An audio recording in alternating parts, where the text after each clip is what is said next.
Well, we take it for granted, don't we, that if we're ever in a situation where we have to dial 999, help will come as soon as possible. But there are worries tonight about the number of fire stations here in our part of the world that simply don't have a fire engine and crew ready to send out at a moment's notice. Many stations rely on part-time or retained firefighters, and the Chief of Hampshire and Isle of Wight Fire and Rescue says the service is facing significant financial challenges due to underfunding. Emily Hudson reports.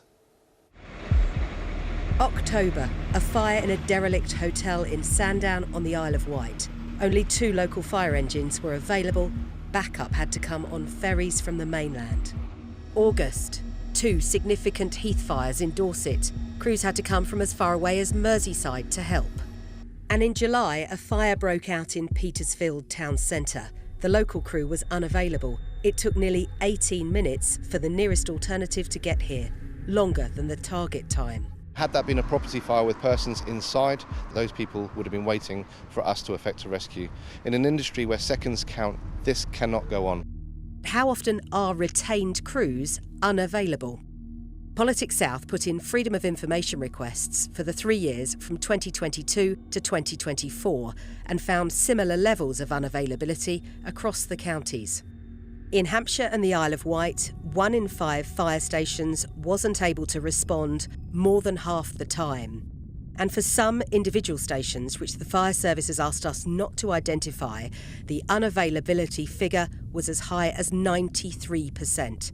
That's the equivalent of the fire crew being unable to be sent out 343 days of the year. Hampshire and Isle of Wight have 80 plus fire engines that should be available at any one given time. And it's more than common now that we'll find that service is reduced to 19 fire engines across the whole county. That's Hampshire and the Isle of Wight. But why are there not enough retained firefighters? Many are leaving. They don't get the breaks now that they used to get. They have to work twice as hard for twice as long incidents. But recruiting replacements is also hard. Applicants must live within 6 to 8 minutes drive of their base. And Mark Chapman says the pandemic pushed up rural house prices.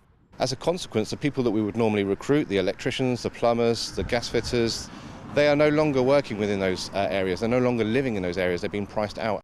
The Hampshire Fire Chief didn't want to be interviewed, but agreed the service was facing significant financial challenges due to underfunding. She said they'd written to local MPs, asking them to put pressure on the Fire Minister for improved financial support. The government's responded, saying fire authorities will see an average of 3.6% increase in funding for this financial year. Emily Hudson, BBC South Today.